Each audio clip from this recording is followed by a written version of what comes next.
segundinhos. Se tiver pergunta, pode ir mandando também. Isso aí. Minha irmã, gente, vou começar a falar então. Já passamos dos 10 dos 10 espectadores. A audiência tá lá em cima, mais que a Globo. Então, gente, eu, Suzane Lima, escrevo aqui no Bíblia Concurseiros. Chamei a minha irmã, Aline Lima, bibliotecária, servidora da ONU, para dar essa entrevista pra gente. A Aline, ela não mora aqui no Brasil, ela mora lá na Suíça, mas ela veio passar as férias aqui em março e quando ela ia voltar, já tava essa loucura toda, todo mundo fazendo quarentena e ela... Fiquei presa aqui. Exatamente. Tá fazendo já que era pra fazer trabalho remoto, tá fazendo trabalho remoto por aqui mesmo, né? Junto da família, melhor coisa. Então é isso. Então por isso que é uma entrevista presencial, viu? A gente ninguém saiu de casa pra... Muito menos da Suíça pra cá pra dar essa entrevista, não. Mas enfim.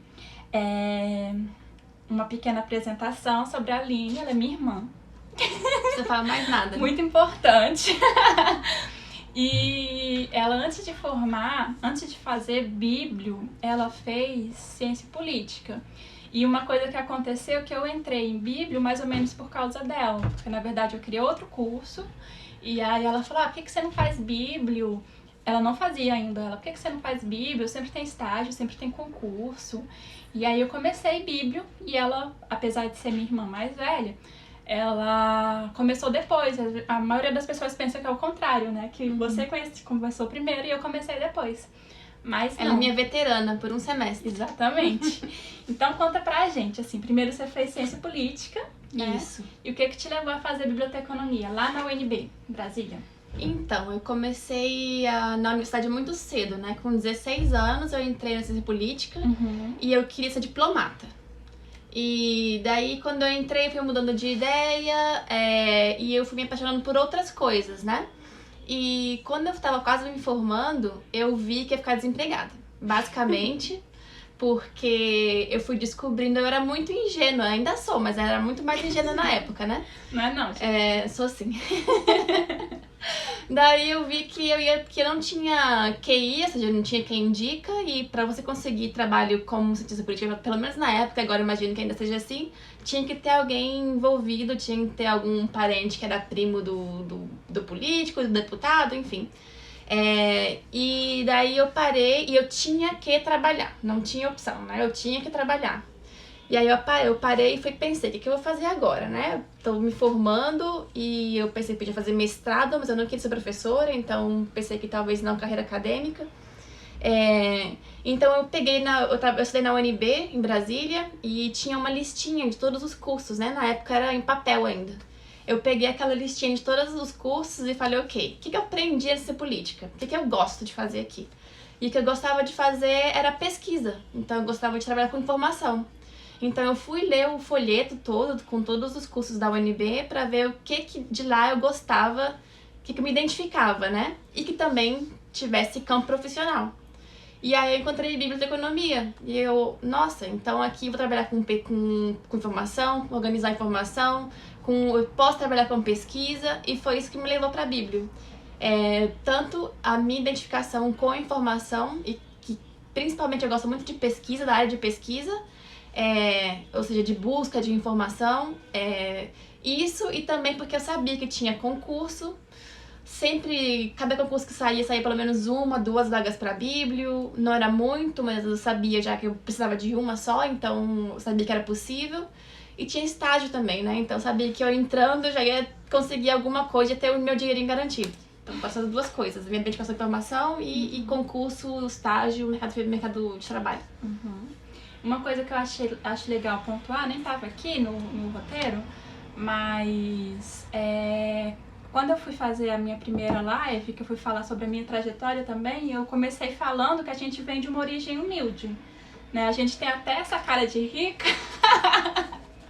mas a gente veio de uma origem bem humilde mesmo.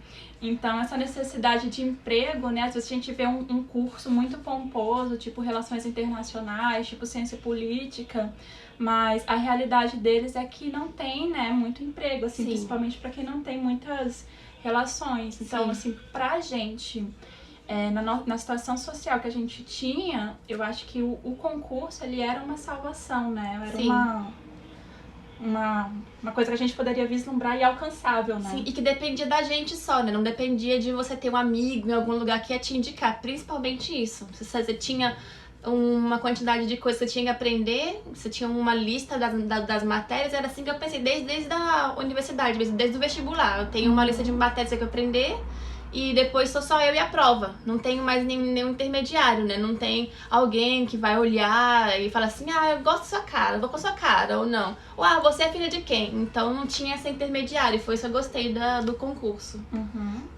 E aí, me conta pra gente quando você começou a estudar, quando você estava lá fazendo curso de Bíblia, quando foi que você começou já a estudar para concurso, especificamente? Então, modéstia à parte, eu sempre fui boa aluna, né? Então eu considero que eu comecei a estudar do começo mesmo, desde o primeiro semestre, assim. Até porque quando eu entrei, eu já tinha concurso em mente, né? Eu estava focada para concurso já. Mas assim, realmente bem focada para concurso, eu comecei, deixa eu ver, eu me formei em 2010. Eu acho que foi em 2009, tipo no meio de 2009. Eu tava fazendo estágio na Câmara, e uma das bibliotecárias tinha acabado de entrar concursada e ela me incentivou bastante. Ela falou assim, Aline, o que eu fazia era fazer muito exercício. Então ela me deu uma pasta assim, dessa grossura que eu tenho até hoje, com um monte de prova impressa. Ela falou, treina. E aí foi que eu comecei a treinar bastante, fazer muita prova mesmo. E talvez tenha sido um pouco antes de julho. Foi em 2009. E aí eu comecei a baixar todas as provas que eu vinha de concurso e todos os dias eu fazia exercício. E a gente pegava muito ônibus, então eu lembro que no ônibus você ia resolvendo... Sim. Né? Sim. E aí eu colocava na contracapa das provas, que era pra fazer muito impressa, né? Gente, eu sou meio análogo ainda, né? Analógica, não sou digital. Eu colocava o meu resultado. Tipo assim, eu fazia no dia 17 de junho. E daí eu fazia todas aquelas provas, voltava para aquela de novo, então eu fazia tudo e voltava. E daí eu colocava o meu resultado de novo, então cada vez ia aumentando, né? Eu controlando assim também. E aí era no ônibus, era no intervalo do estágio, era no intervalo da faculdade, na hora do almoço, de noite, tudo. E também acho que teve uma greve da UNB, eu não sei se você chegou a pegar ela. Que você... Foi nessa greve que eu estudei mais também. Sim. E não lembro qual delas foi, mas a última antes de 2010. Essa ver aqui. Poemoteca comentou, boa dica, exercitar é fundamental, sem dúvida. Exercício, na verdade, faz parte do estudo. Eu tô escrevendo um e-book e aí eu falo lá nele que enquanto eu estiver falando estudar, não tô falando de você ler, tô falando de você ler, de você fazer o exercício, de você fazer revisão.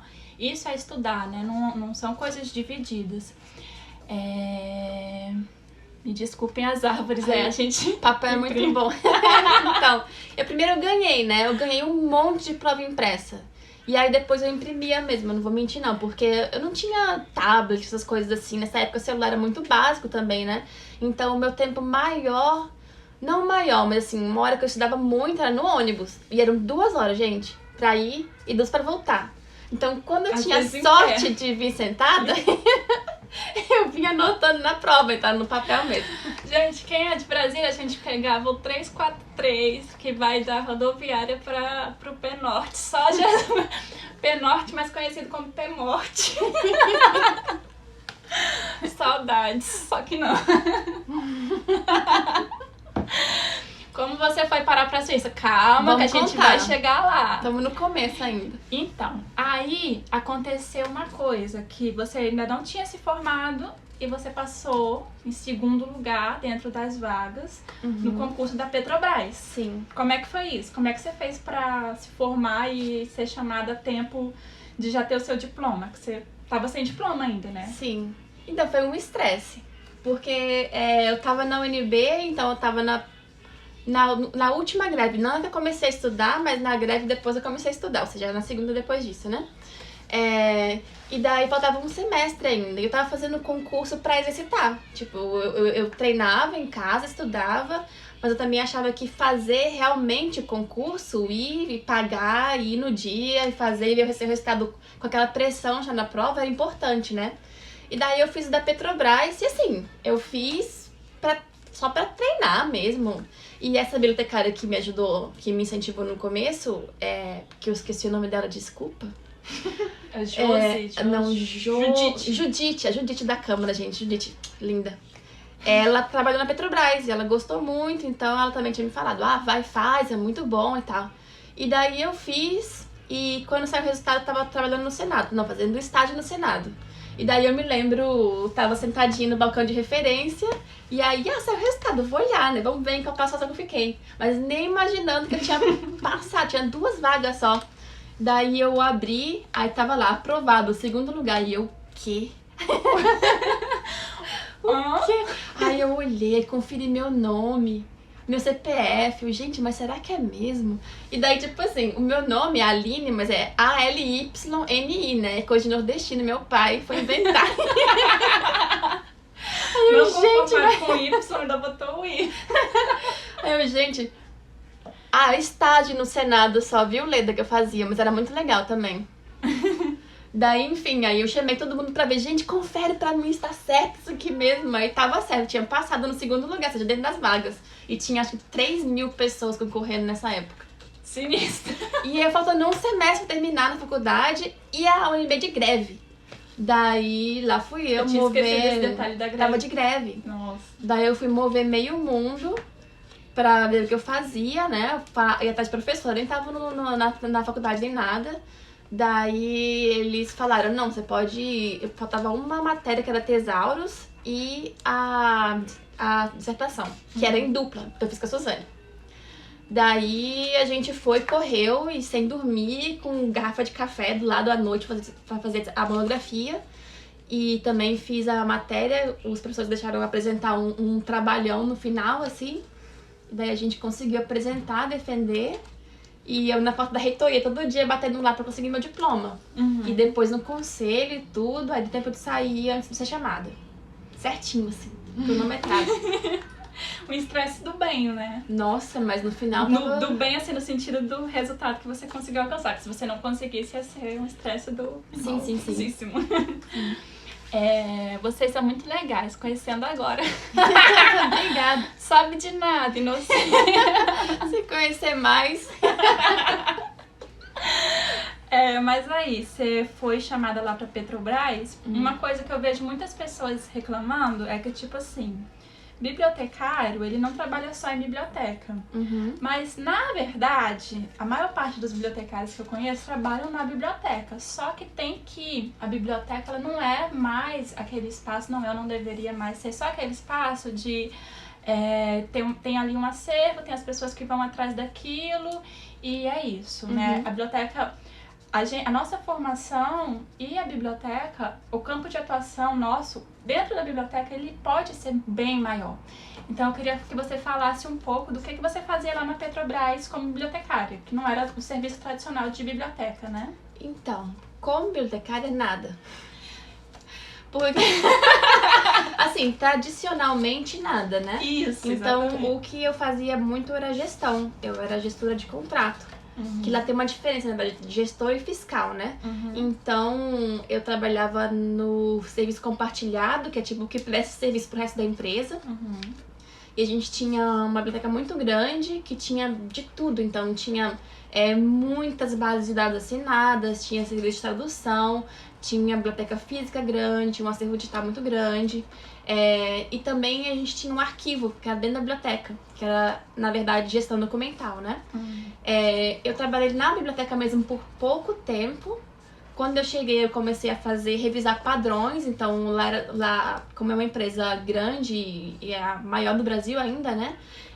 Tudo é certificado pela ISO, então você tem que estar tudo padronizado. Então, no começo, quando eu cheguei, eu fui revisar os padrões da biblioteca mesmo.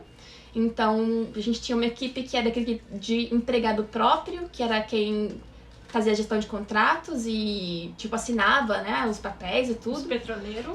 Chama de petroleiro.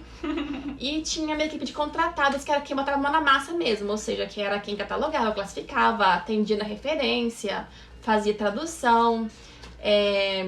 Então eu fui sentar com cada um pra ver como que eles faziam o trabalho, pra poder escrever padrão, atualizar padrão e propor melhoria. E eu também trabalhei muito tempo na gestão documental e lá era mais mesmo com gestão, pura gestão. Não tinha gestão e muito cliente também, né? Porque a gente tinha cliente em Petrobras no Rio, assim, eu trabalhava no Rio. Então a gente tinha vários clientes internos no Brasil inteiro e o meu papel era mais de ir ao cliente e ver o que ele tinha de necessidade, né? E propor de acordo com o serviço que a gente tinha. Então não era biblioteca, mas ainda era informação, né? Era um pouco diferente porque não era um arquivo histórico, assim, era mais documento administrativo. Mas era muito importante também porque, por exemplo, a gente trabalhava com refinaria e na refinaria, se der um problema, você tem que ter documento agora, né? Não pode ficar esperando e meu Deus, onde é que eu deixei o documento? Então, eu gostava dessa parte de interação com o cliente, E a gente viajava muito também, porque daí a refinaria, você ia pra Pernambuco, você ia pra Salvador, essa parte era muito legal também. Com diária paga. Com diária paga, sim. Não era gestão de qualidade, era gestão documental. Sim. A qualidade a gente que geria, né? Também era muito importante, porque daí você fazia reunião com gerentes de alta linha, não tão alta linha, né? Mas mais do que eu, assim, que eu era uma pura empregada recém-chegada. E com um engenheiro, então a gente tinha um padrão de qualidade muito alto. Sim. Mas era gestão de documental mesmo. Era só pra fazer esse parêntese, assim, de que às vezes você está na biblioteca e você não atuar com serviços tradicionais de bibliotecária, não quer dizer que você não esteja sendo bibliotecária, entendeu? Você está sendo, só que você está sendo requisitada naquela parte que as pessoas, muitas vezes a gente vê a descrição do nosso curso e aí vê aquela complexidade, aquela coisa mais dinâmica e tal, e fica atraída por aquilo. E às vezes você vai num estágio e tal e vê que, sei lá, se você pegar uma biblioteca bem tradicional, por exemplo, a biblioteca em que eu trabalho, ela é bem tradicional. Ela não tem essa dinâmica toda, não tem um monte de assinatura de base, não tem aquela coisa que a pessoa precisa daquele documento para aquela hora, porque senão vai acontecer uma coisa. Então, às vezes, você fica limitado ali aquele seu mundinho e acha que a biblioteconomia é só isso. Não, tem e muito não é, mais. Né? E, gente, informação a gente sabe, né? Informação é tudo, mas é tudo mesmo. Ainda mais hoje em dia que tem muita informação. Então a gente é um diferencial, né? Porque a gente sabe lidar com informação. Então isso é super importante, não é só tradicional. Você sofreu preconceito por ter passado no concurso e entrar na Petrobras muito jovem? Olha, até eu senti um pouquinho de preconceito sim, porque mas não tão, um pouco pela idade também, mas mais por ser mulher, eu achei. Porque às vezes eu ia pra reunião que era só homem e às vezes, tipo assim, eu era gestora de contrato, né? Então eu tinha que cobrar, eu tinha que às vezes puxar a orelha. E eu senti um pouquinho de preconceito, tipo assim, o que essa garota tá falando que eu tenho que fazer? Mas não foi muito não, mas eu senti um pouquinho sim, um pouquinho. Não, isso acontece mesmo. Eu também entrei no serviço público e comecei a trabalhar também muito jovem. Acontecia muito isso, assim. Acontece que em todos os empregos que você vai fazer, as pessoas te reconhecem pelo seu trabalho, né? Então, rola esse preconceito de ser jovem, mas se você fizer um bom trabalho, talvez você seja...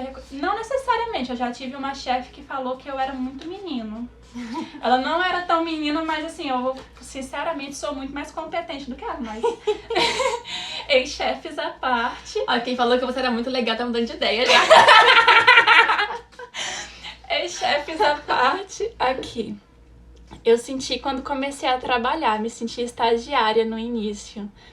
E às vezes as pessoas nos tratam como estagiários mesmo, não no sentido de nos tratam mal, né? Mas nos tratam como pessoas não preparadas, porque no estágio a gente tá ali para aprender, né? E quando a gente já tá trabalhando, a gente não tá, mas claro, a gente aprende todo dia, mas a gente já tá para aplicar nosso conhecimento, né? Então, a postura das pessoas deveria ser diferente em relação a quem está chegando, independente de idade, de experiência, ou seja lá o que for. Ou pelo título, a Mayara tá falando. Aqui. Tá, então, aí você veio pro Rio pra trabalhar na Petrobras e você continuou estudando ou você foi curtir sua vida loucamente? No começo, eu continuei estudando, porque eu queria passar no Senado, né? Minha meta... Não, Câmara. Minha meta era a Câmara. Mas, gente, foi só no começo. Depois o Rio de Janeiro tomou conta da vida e aí eu parei. Mas aí você parou, mas antes de você ser chamada, não sei se antes de você ser chamada, você tinha passado, acho que em 5º no concurso da ANEEL, não foi? Foi em 6º, se eu não me engano. Em 6º. E no do STM em 23º. Lá pro final, nem sei pra que número que foi. Tá. Mas guarda essa informação, que vai chegar depois. Guarda essa informação. Nessa mesma época que eu tava estudando muito, eu fiz concurso pra Petrobras, pra ANEEL e pro STM. E pra outras coisas também. Pra outras coisas também. Esse foi que eu passei, né? Passou e foi chamada, né? Porque você passou pra outros, mas em colocação que não foi o suficiente pra ser chamada. Isso, sim. Aí, quando você foi lá pra Petrobras, o trabalho era muito bom, porém tinha muita pressão, muito estresse. E você tinha, desde o começo, você falou que queria ser diplomata. Então você já tinha essa vontade de morar fora, certo? Sim, mesmo eu não querendo mais no momento ser diplomata, mas de ter uma experiência fora, sim. Sim. Aí, conta pra gente como é que você fez, porque você acabou saindo da Petrobras, não foi demitida. Sim. E nem saiu da Petrobras pra ir direto pra outro emprego, simplesmente saiu da Petrobras. Conta pra gente como é que foi isso. Ainda não foi assim, simplesmente sair, né? O que acontece? Eu tava lá e eu até gostava do que eu fazia, mas... Pode falar agora, não pode? Não conta pra ninguém, gente. A minha ex-chefe era assediadora, tá? Não falei nada aqui, não falei nada. Ninguém Se sabe contar, o nome, né? eu vou... Eu não tô falando nomes, mas tinha um ambiente de trabalho muito ruim, muito mesmo, muito tóxico. E eu ficava doente, de verdade mesmo, fisicamente doente. Então eu falei... Ed comentou comigo na Petrobras. Não conta pra ninguém, Ed, quem foi, mas você sabe a história, né? Então eu decidi, pensei, vou tentar mudar dentro da empresa mesmo, porque eu tinha outros lugares, eu podia pedir pra mudar. Mas daí ninguém queria trocar comigo, precisava trocar, e todo mundo sabia da minha área, como era.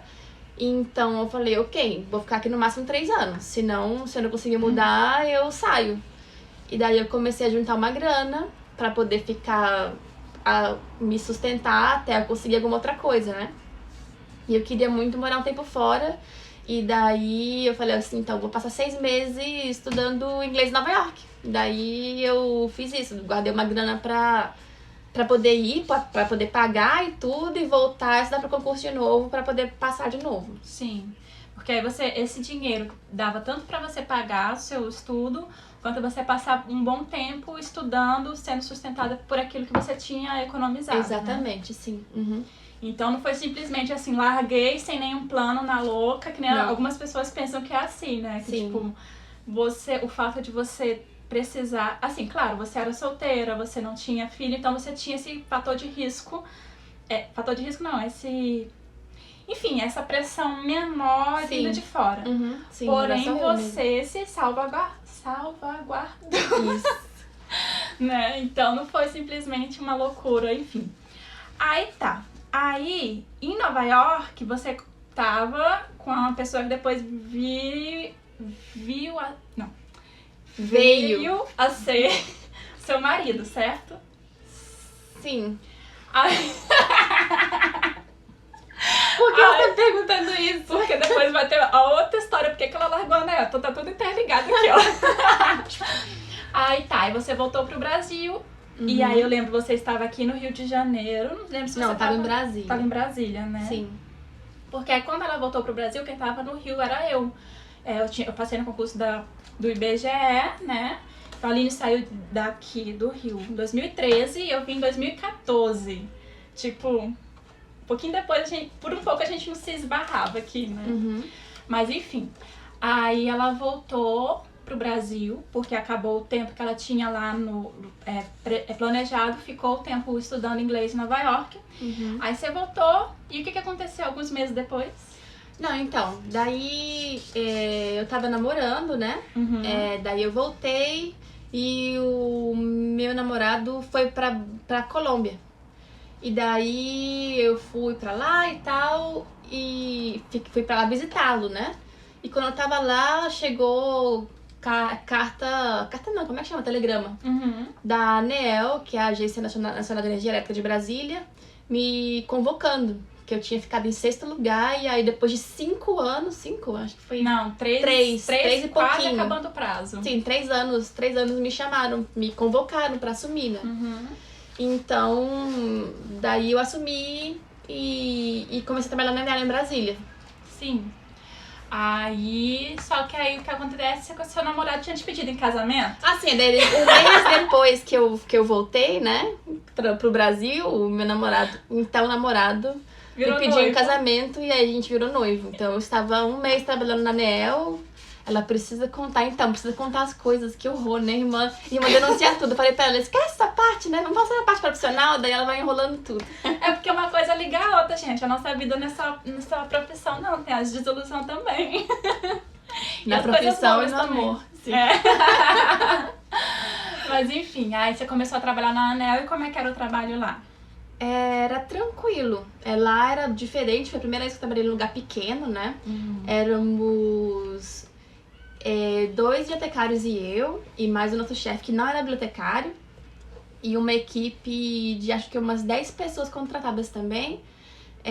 Então lá foi quando eu trabalhei mais de biblioteca mesmo, né? Eu trabalhava com um pouco de aquisição, eu fiz a nossa política, né? Que chama? Política de aquisição lá. Política de desenvolvimento de coleções. Isso, obrigada. Nada. Que é melhor do que eu, bibliotecária também, né? Imagina se não fosse. E fiz um projetinho também pequeno, porque daí quando eu tava lá, foi bem na época, todo o escândalo começou com a Dilma e que queria tirar a Dilma, não sei o que, não tinha orçamento, não tinha dinheiro pra nada. Então chegou uma hora que a gente não podia mais nem comprar livro, não podia mais nada. Daí a gente começou um projetinho de fazer uma biblioteca de leitura de lazer para os usuários, e foi a última coisa que eu fiz lá. Então foi só um ano, foi bem pouquinho. Então foi a minha experiência mais de biblioteca mesmo, tradicional, foi lá. E aí, lá, enquanto você tava lá, o STM te chamou, certo? Sim, me chamou também, só que daí eu sabia que eu ia ficar por pouco tempo, né? Sim. Porque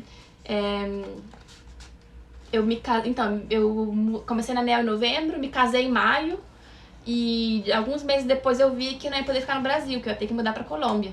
É porque ou o marido dela vinha ou ela ia. Aí decidiu-se que ela iria porque você também já estava querendo sair do trabalho, então... Não queria sair do trabalho, não. As coisas eu querendo maquiar a história. Porque eu falava espanhol, vamos falar assim, porque eu falava espanhol. Sim, enfim. Aí você foi, e aí sim, assim, você saiu da ANEEL e todos os concursos que poderiam ter te chamado já tinha esgotado. Isso, sim. Mas também tinha essa possibilidade. Primeiro, que você, de novo, ainda tinha suas economias. Inclusive, você ficou Sim. lá por mais tempo do que queria pra poder juntar mais dinheiro. Isso. Né? Pra poder... Porque tem uma coisa, gente. A Aline e eu, a gente sempre ajudou a nossa mãe, né? Então, tipo assim, o nosso salário nunca foi só nosso. E aí, quando ela saiu do emprego, ela falou, poxa, eu não vou deixar tudo nas costas da Suzane. Então, ela guardou tanto o dinheiro dela se manter, quanto de continuar ajudando lá em casa. Sim. Até hoje, né, inclusive. Até hoje, sim. Então, aí ela se salvaguardou. Por que eu tô usando essa palavra estranha? Tá muito chique. É porque eu não tô achando um termo mais simples. Se planejou, né? Isso, se planejou exatamente, pra poder ficar um período de tempo, e quase que extrapola esse período de tempo, né? Pra poder conseguir um emprego e ainda ter um recurso tanto para se manter quanto para manter ajudar em casa também. Mas enfim, aí você saiu da ANEEL, certo? Sim. E foi morar lá na Colômbia. Sim. Aí lá na Colômbia você começou a fazer fotografia. Sim. O que acontece? Eu cheguei lá e fui procurar trabalho de bibliotecária, mas, gente, não tinha. O povo reclama daqui porque não sabe. Não e assim, pagava, o que tinha era de arquivista e pagava muito pouco. pra trabalhar de segunda a sábado, 8 horas e meia por dia, pagava muito pouco. Aí eu também não gosto tanto de arquivo, né? Assim, pra trabalhar de arquivo mesmo, Sim, só sim. arquivo assim, não gosto tanto. Então eu não queria também.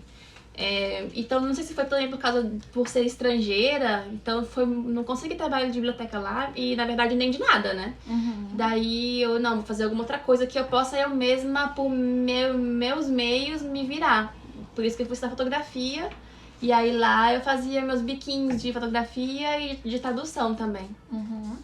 Ah, é verdade, você também fez tradução. Sim. Então, aí... A Jéssica viu meu perfil no Behance. Tá desatualizado, mas tem algumas coisas lá que eu gosto também. É maravilhosa, né? Adoro, ó. Leda falando honrar os pais. A Isa perguntou, você chegou a trabalhar na Colômbia? Então, só assim mesmo freelancer. Não de biblioteca, nenhuma vez. A única coisa que eu fiz lá de biblioteca foi trabalho voluntário numa fundação que ajudava crianças e eu fui lá e organizei a biblioteca deles, mas foi voluntário.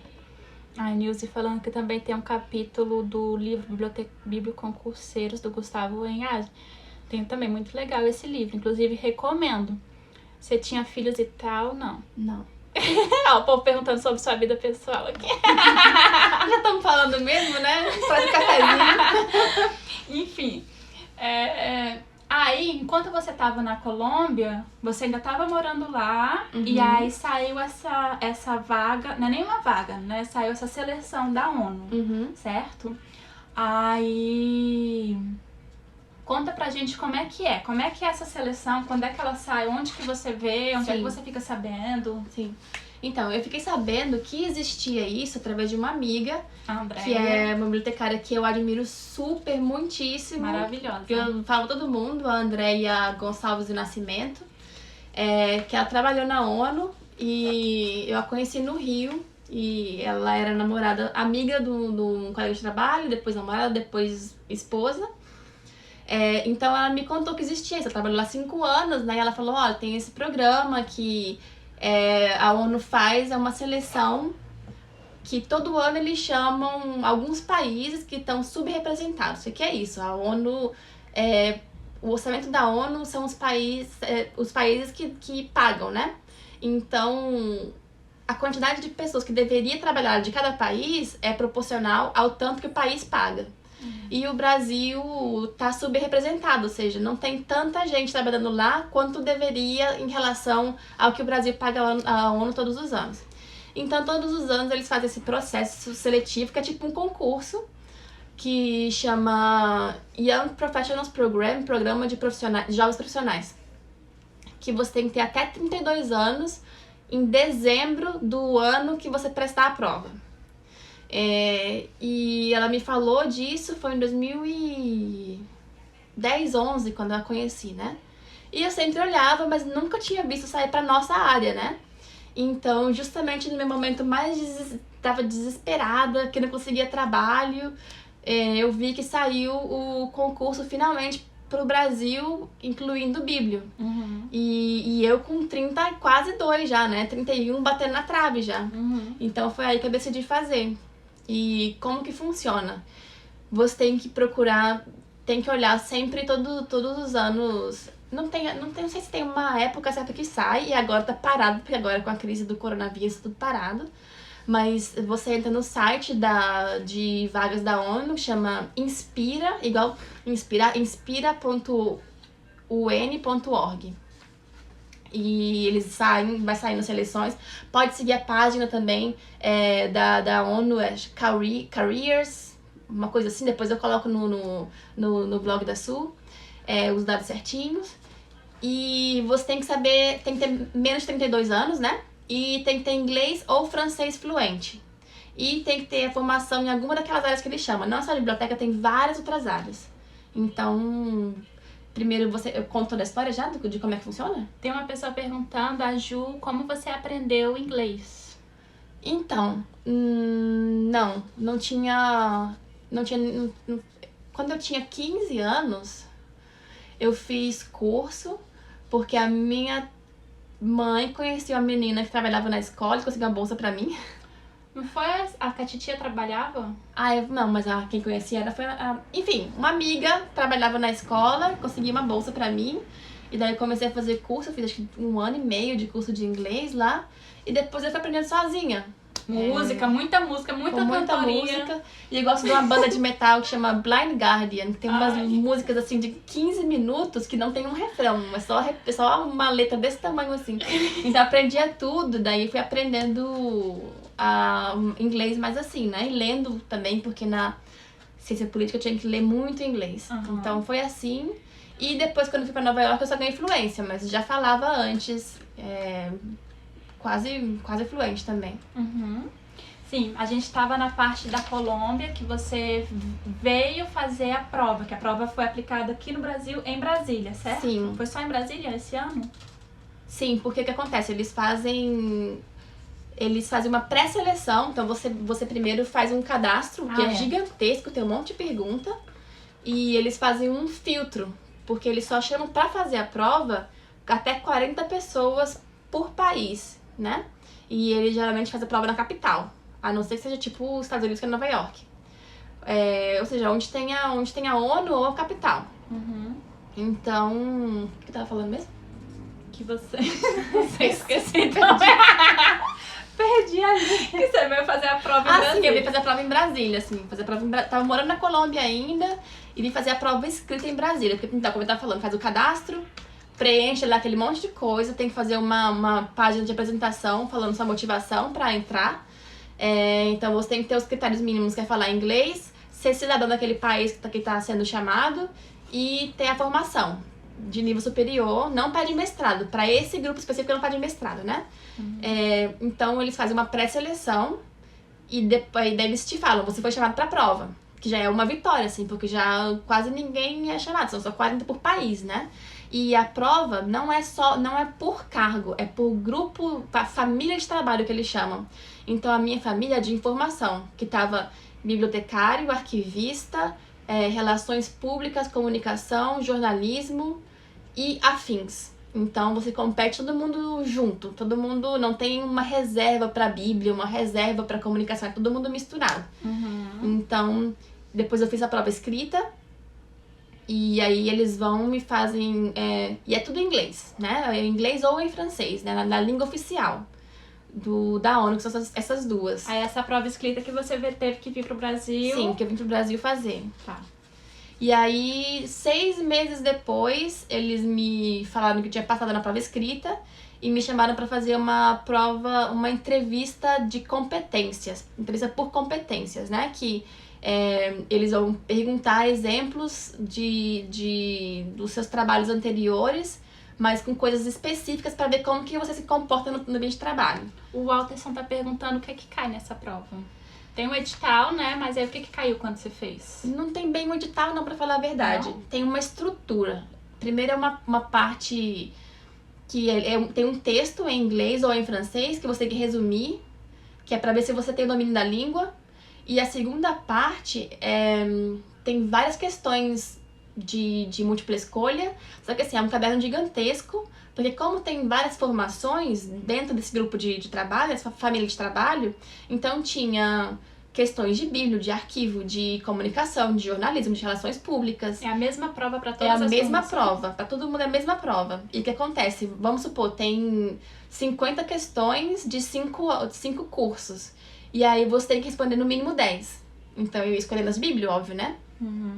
E tinha também tinha várias também de questões abertas. Tinha uma que era obrigatória, que no final não foi de Bíblia a pergunta, foi de relações públicas, que tive que me virar, né? Imaginei ali, me virei, respondi.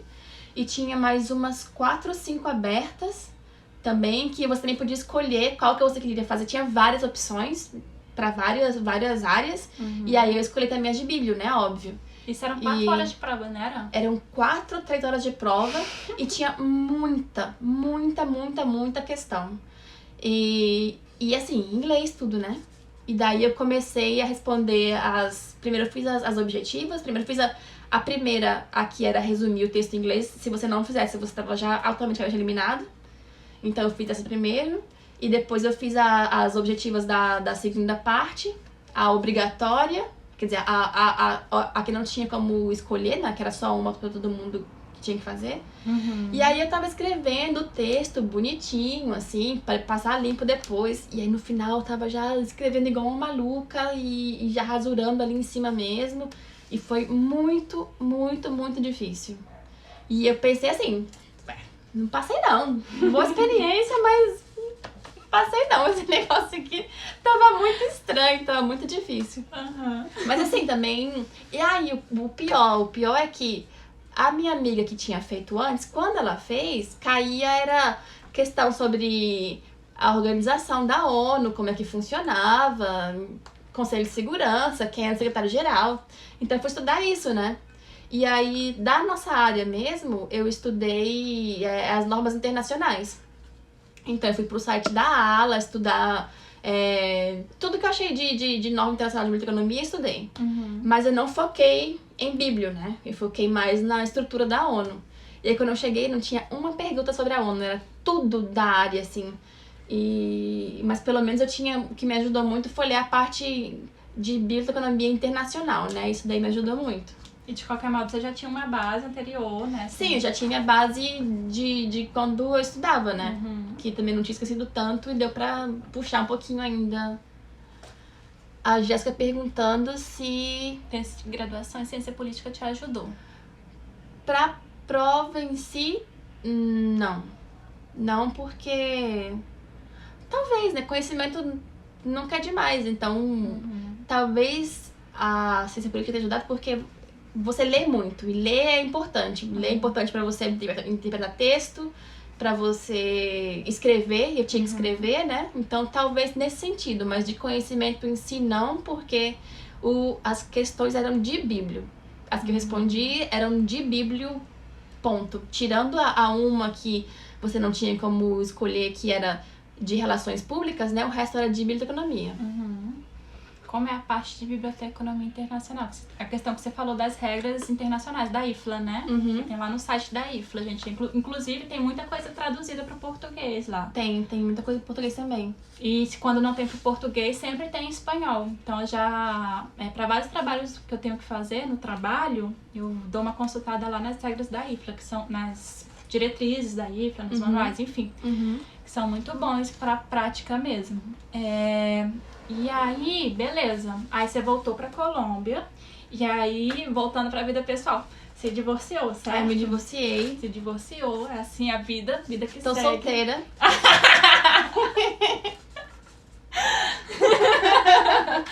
E voltou pro Brasil. Sim. E aí... Sem trabalho. Sem trabalho. E aí ficou morando comigo. E com um bebê. E com o bebê. Mas o Augusto não tinha nascido ainda, Não, né? ainda não. Eu tava, sei lá, grávida de... Caiu coisas da ALA. Eu que me confundi e falei ALA, mas é IFLA. É IFLA, Sim e não, assim, caiu conteúdo, né? E daí eu estudei, minha base de estudo foram as regras da IFLA. A fila anda, é isso aí, a fila anda.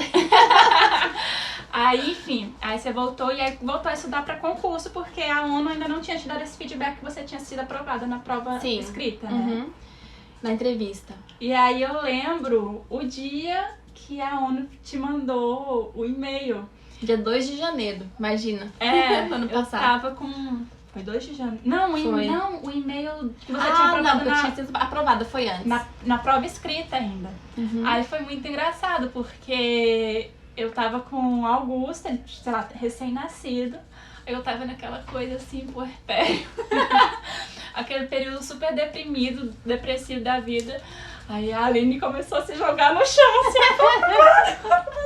Aí o que tá acontecendo? Literalmente, que eu sou dramática. Aí, enfim, aí você foi aprovada. Só que não basta só aquela prova difícil que ela fez. Você ainda tinha outra prova difícil, que era a entrevista. Ai, foi mesmo, porque daí eu voltei pra cá, fiz a entrevista. Aí voltei pra cá, fui pra Colômbia de novo. Ai, foi isso, Então foi antes do divórcio isso. A entrevista foi antes do divórcio? Enfim, não lembro mais, tá Eu acho que você fez aqui. Cabeça. Não, enfim. Não, a entrevista eu fiz aqui, já sei, foi lembrei. aqui. Ai, sei lá, não Ela sei. passou na prova. Tinha 2 entrevistas, na verdade. Isso, a segunda que você fez aqui. Então, o que acontece? eu fiz a prova, escrita. 15 minutos pra terminar a live. Meu Deus do céu. Dezembro, dia 2 anos atrás. Daí eu voltei pra Colômbia. Aí comecei o processo do divórcio. No meio do divórcio eu fiz a entrevista, que era parte do concurso ainda, né? Daí me divorciei pro Brasil. Cheguei aqui, sei lá, em setembro, eu acho, de 2018. Agosto de 2018, saiu a notícia que eu tinha passado. Aí você entra, esqueci de falar, isso é importante. Você passa, você não tá direto lá. Você tá no cadastro de reserva. IFLA é International Federation of Library Associations, né? É. Depois eu traduzo, enfim. Daqui a pouco eu traduzo. Onde é que eu parei, meu Deus? Assim, quando você passa no concurso da ONU, você não tá garantido uma vaga. Você vai para um cadastro de reserva, que vale por 2 anos, se eu não me engano. E daí, quando vão saindo vagas, eles te chamam para fazer uma outra entrevista para aquela vaga, né? Então, eu passei... E assim, eles podem te chamar nesse espaço de 2 anos, 2 ou 3 anos. Não tem nenhuma garantia também, pode ser que não chame nunca. Então, e assim, geralmente demora, né? Então, eu vim pro Brasil e tava desempregada, voltei a estudar para concurso, porque eu não sabia se a ONU ia me chamar e não. Ah, ainda passei no... Não passei, não. IFAM. Passei no IFAM, se eu não me engano, Ficou em 6º, 7º. É, uma coisa assim. Então... Em dezembro de 2018, eles me chamaram para uma entrevista, o que foi assim super rápido, foram 2, 3 meses depois que eu entrei no cadastro. E aí foi outra entrevista super difícil também, já para uma vaga específica, que era essa vaga que eu tô hoje, que é na biblioteca do escritório de Genebra, na Suíça, e na área de gestão documental, que eu tinha já tido experiência na Petrobras, né? E daí foi que eles me chamaram, que depois, alguns dias depois, em janeiro do ano passado, eles falaram que eu tinha sido selecionada. E aí que eu fui depois. E aí que... Sim. Não, aí quando eles te mandaram, aí sim foi a comemoração, né? Nossa, foi, sim. Aí a gente foi pro restaurante super chique. Sim. Super chique. Super chique. 50 reais lá, pessoal. Super Lá. chique pra gente. Fazendo propaganda. O Lilia, gente, lá na Lapa, maravilhoso. Muito bom. Não pode agora, tá fechado. Mas eles estão fazendo delivery. O delivery tá bem mais caro do que... Enfim. Aquelas, né? Onde é que tá? O que a gente tava falando mesmo? Aí você foi chamada. 2 meses depois, você foi pra Suíça. 3 meses, assim. Eles me avisaram que eu tinha sido escolhida em janeiro, no dia 2. E aí o Ed tava perguntando quando eu comecei. Eu comecei em abril, dia 1º de abril, dia da mentira. Foi. Sim. Alguém tinha perguntado alguma coisa. Gastar o dinheiro da mana. Assim, eu paguei pra todo mundo. Ok, depois eu respondo essa. Sim. Paga nós, Lilia. Amada! Sim, a gente tá fazendo propaganda do Lilia aqui. Por favor, né? Enfim, aí você foi pra Suíça. E aí conta pra gente como é que é a biblioteca da ONU, o que você faz lá. Gente, a biblioteca é um sonho. Eu já fui, quando eu fui visitá-la, eu fiquei... A gente tá fazendo 100 anos esse ano, porque a ONU faz 75 agora, mas antes da ONU tinha a Liga das Nações, né? Que é a organização que antecedeu a ONU. É linda. A gente trabalha num palácio, que foi... E aí o palácio... Palácio das Nações. Chama Palácio das Nações, Parece no Jornal Nacional todo dia quase, pelo menos hoje em dia agora. E daí, na época, isso foi em 1920, né? 1920, quando eles estavam desenhando o palácio, a Fundação Rockefeller, a família Rockefeller doou dinheiro para construir o bloco da biblioteca. Então ele já foi construído para ser uma biblioteca. E é gigante. A gente tem 10 andares de estante de livro, tem muita obra rara, assim, tem documentos, tipo, tem... Eu vou andando nas estantes, você vê os documentos do Tribunal de Nuremberg, né, do processo contra os nazistas, assim, é surreal a biblioteca, é lindíssima, lindíssima. Tem uma equipe do mundo inteiro, tem gente de tudo quanto é lugar. A gente fala quase 20 línguas entre a gente lá na biblioteca. A equipe é super legal e eles são super proativos, inventam um monte de coisa diferentes, assim, não é só de Bíblia. quer ir visitar lá, pode ir. Depois me adiciona lá, Biblioteconomia Ambiental, e a gente programa quando acabar o coronavírus. O diretor é super visionário, a gente sempre procurando jeitos diferentes de atender o cliente. E agora, a gente estava pensando já em maneiras de atender à distância. E agora que tá todo mundo trabalhando de casa, a gente tá trabalhando um montão mais de casa, né? A gente já tá atendendo à distância forçado, né? Então a gente tá forçado de pensar também em como atender melhor.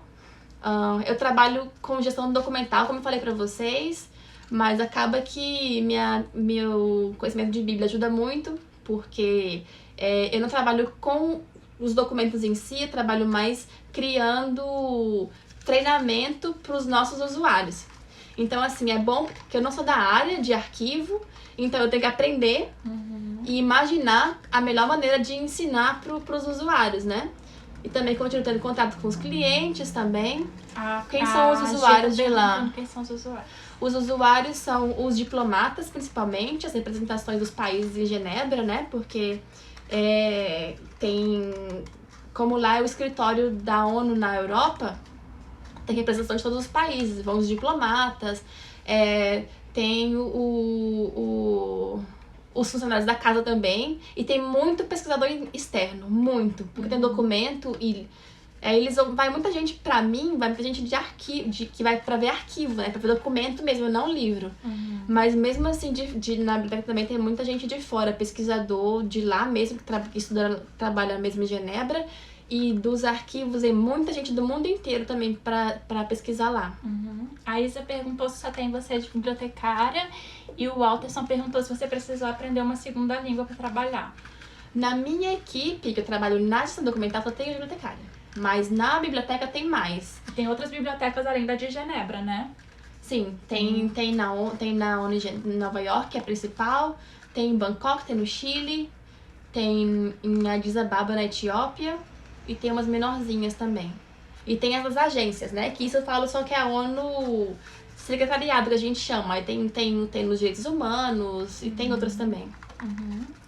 E como é o contrato de trabalho? Lá tem tipo esse período mais ou menos que é o equivalente daqui ao período de probatório, né? Sim. Eu sou funcionária, Ed, e daí o contrato, quando você entra por esse concurso, você entra com um contrato de 2 anos, que é tipo probatório, você tem que fazer todo ano uma avaliação. Se você conseguir as 2 avaliações satisfatórias, você consegue um contrato de tempo determinado. Aí é assim. A Maria tá perguntando qual a maior diferença entre as bíblias brasileiras e as estrangeiras. O que você acha? Olha, eu acho que até não tem muita diferença não, viu? Porque a gente também tem dificuldade de orçamento. E a gente também é serviço público, né? É público internacional, mas também tem dificuldade de orçamento. E aí, assim, é a galera se virando, sendo criativa para conseguir as coisas. Então não tem tanta diferença, não. Na minha opinião, acho que a maior diferença não é nem a biblioteca, é a visão das pessoas sobre. Sim. E não importa onde. Porque, por exemplo, lá em Genebra, cada bairro que a gente ia tinha uma puta biblioteca, né? Então, tipo assim, todo mundo sabe o que é biblioteca, todo mundo foi à biblioteca o tempo todo. E aqui, no nosso contexto, às vezes os próprios bibliotecários, pelo menos eu, por exemplo, não tiveram tanto contato com biblioteca. Eu fui ter contato com biblioteca de verdade quando eu entrei na UNB, né? Que foi a biblioteca da UNB, porque da escola era uma sala lá fechada que ninguém entrava. Então, acho que a diferença é mais isso. Então, às vezes a gente vai ter essa noção do que é quando a gente já tá trabalhando lá, né? Sim. Mas mesmo assim, mesmo lá e com essa consciência e tudo, a gente tem que se rebolar para conseguir atrair os usuários para a biblioteca mesmo, né? Porque a gente tem serviços que todo mundo usa, o serviço todo mundo usa, mas para levar para a biblioteca a gente faz muito evento. E a gente faz conversas, então a gente tem os temas, né? E daí leva especialista, a gente faz mini curso na hora do almoço, tipo, 2 horas do almoço, informação de alguma coisa. Ou então, como usar o software novo que a gente comprou agora no trabalho. Chama algum palestrante de um tema legal, leva pra lá na hora do almoço, à tarde, tem muito evento, a gente faz muito evento. E no ano passado a biblioteca completou 100 anos ou foi a ONU? A biblioteca 100 anos, a ONU 75. E aí vocês fizeram aquele vídeo institucional que você... Ela foi atriz produtora, o que mais? Não, atriz, diretora, como é que é? Produtora, é isso mesmo. Depois, Assistente de produção. depois eu vou diretor. Isso, é. Assistente de si mesma, né?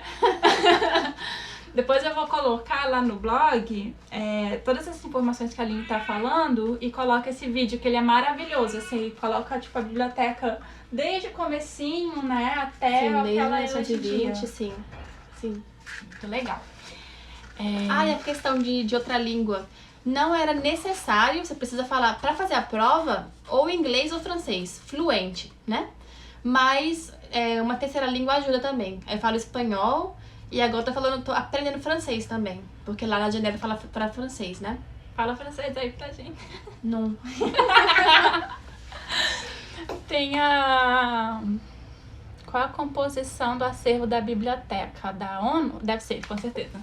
Então, tudo que é internacional. Tem até uns quadros lá enormes, maravilhosos. Sim, Tem então, tudo na biblioteca. Não tem só livro, como a Suzane falou, né? Mas, assim, a informação em si é voltada pra principalmente de direito internacional. Mas tudo que é questão internacional a gente cobre.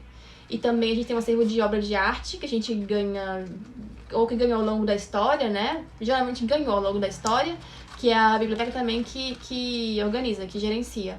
Aqueles arquivos de julgamento que estava me falando.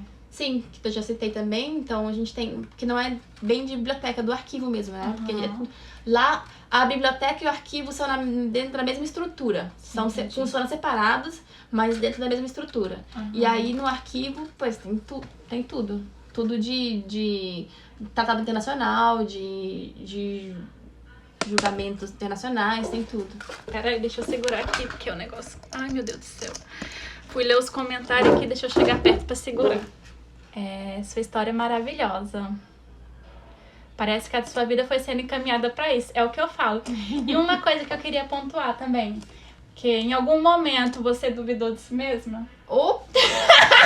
Nossa, muito. Todos os momentos, né? Nossa, então, a Suzane foi minha maior incentivadora, porque assim, eu falava assim, isso não vai dar nada, é muito difícil, não vou conseguir. Ela, que é isso, Aline, você consegue sim, você sabe que você consegue. E tipo, não sei.